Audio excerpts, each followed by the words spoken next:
Владата не знае од каде е добиена бројката од 200.000 граѓани и семејства, на кои премиерот Заев вчера најави дека ќе им го прости долгот од 110 милиони евра за струја. По оваа изјава, јавноста жестоко реагира на социјалните мрежи. Владениот портпарол Миле Бошњаковски не изјави дека точни проценки немаат за тоа на кои семејства, од кои делови на Македонија ќе им бидат простени долговите, ами само дека станувало збор за добра волја за сега. Од каде тогаш бројките? Бошњаковски претпоставува дека постоеле некакви информации за должници, за кои веќе се активирали извршителите, ама прецизно, извор не даде.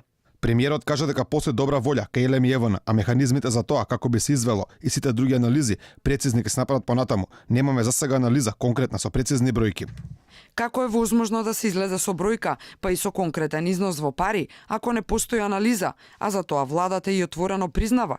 Во ситуација кога се најавува ваква мерка, во пресрет на председателски евентуално предвремени парламентарни избори, без соодветна аргументација, може да се толкува само како популистичка мерка за добивање на гласови.